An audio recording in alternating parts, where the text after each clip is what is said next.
Good morning, Kentuckiana. Thank you for joining us. I'm Gabriel Gonzalez. We want to get to a live shot this morning on Broadway, where a train derailment happened about 2 hours ago.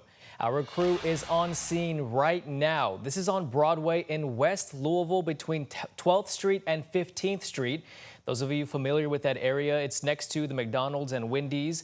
That section of Broadway currently closed. We did talk to the fire chief, Brian O'Neill, right before we went on the air. He said the derailment is not as bad as it could have been. He also said plan on this section of Broadway to be closed for the rest of the day. You can see part of that train derailed right there. Now, we don't have too many details at this time about how it happened, but we do know that Louisville Fire and Rescue is leading the efforts to address this incident and how they could fix this. They also will be the ones to reopen that area once the issue is handled. LMPD is asking people to stay away from that area, and we will have more updates on this incident as information continues to come in. Plus, we should have some sound from the fire chief coming up in our half hour in about 30 minutes. And don't forget to check our article online for more information. All right, let's get you some weather now with Reed on the road. He is out in the community this morning. You'll never know where he's going to pop up. Reed, good morning to you once again. Good to see you. How's it feeling out there? Good morning, Gabe, and good morning, everybody. Indeed, we are on the road. Always is powered by Thornton's. We happen to be here in St. Matthews this morning, 4100 Shelbyville Road, Beargrass Christian Church. I'll step aside and you can see what's going on behind me here. The Beargrass Christian Church Farmers Market, largest in the area. There's over 60 vendors here this morning. Yes, there are plenty of tomatoes. And yes, Gaurain corn, sweet corn is here, but you better get it while you can. Let's go right to Max 1 now, talk about some weather, and then we've got a very special check presentation coming up. We're going to look at the weather pretty much not changed today. A little change coming in tomorrow, but basically very warm, not too humid today, but mid-90s today. Mid-90s tomorrow. You'll notice a little more humidity coming in tomorrow as that high pressure begins to move to the east with a few pop-up showers and storms. I want to introduce you to two very important people that we work with a lot.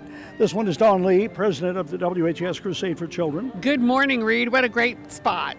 Perfect. And you completed your 17th crusade. We did, Time has flown rapidly. We're so excited. Okay, this is Doug Carroll from Brownsboro Hardware and Paint. How you doing, Reed? Thanks Hi, for Doug. having me. Well, we did a live shot over there, a Memorial Day weekend, and we did another one Father's Day weekend. That's right. And we did a match to match the WHAS Crusade for Children. Let's hold the check up. Gee, it's blank. So let's go ahead and turn it over here and tell us how much we're turning in. $4,000? $4,000, and that's for all the grills we sold through Memorial Day and Father's Day weekend. What you did was give a percentage of each grill. That's right, $25 for every grill we sold. And my wife and I, Jackie, are matching that, so you did $2,000. We did $2,000, $4,000 for the crusade, Dawn. And that's amazing. That's going to help so many children. And I was telling Doug earlier, my favorite grill is my green egg from Brownsboro Hardware. Can't beat it.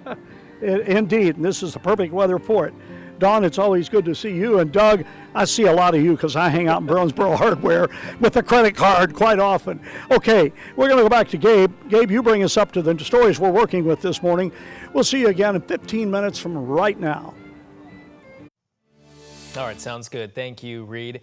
New this morning, the Shively Police Department says a woman is recovering after getting shot in the head. Police responded to a shooting at 2634 Rockford Lane, just down the street from Western High School in the Shively neighborhood around 10:30 last night.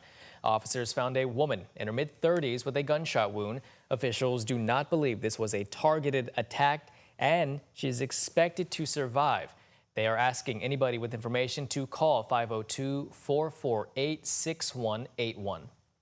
Well, LMPD is investigating after a person was stabbed in West Louisville. Metro Police responded to the stabbing around 7:30 last night near 12th and Jefferson Streets in the Russell neighborhood. Officials say when they arrived, they found a man who had been stabbed. He was taken to the hospital and is expected to be okay.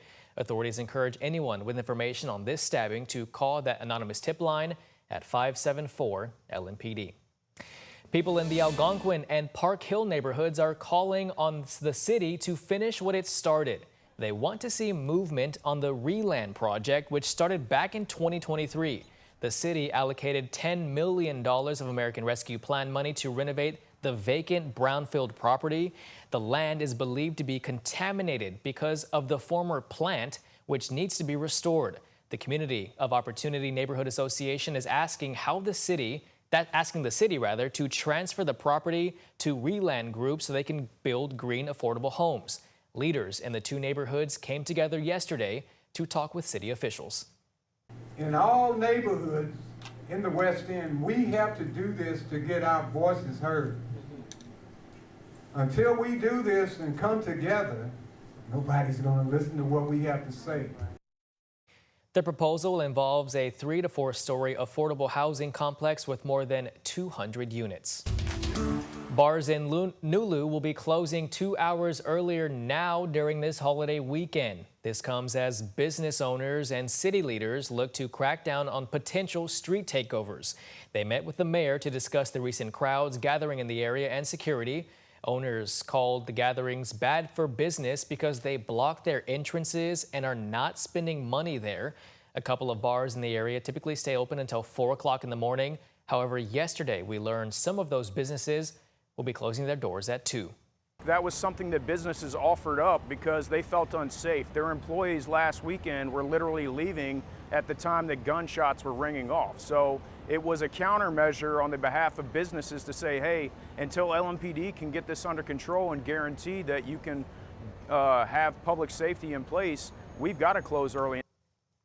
Now, this is the first time we've also heard about those gunshots. LMPD and the mayor have already promised to increase patrols in that area on foot and on ATVs, as well as increasing the presence along Bardstown Road, where street takeovers have also been happening.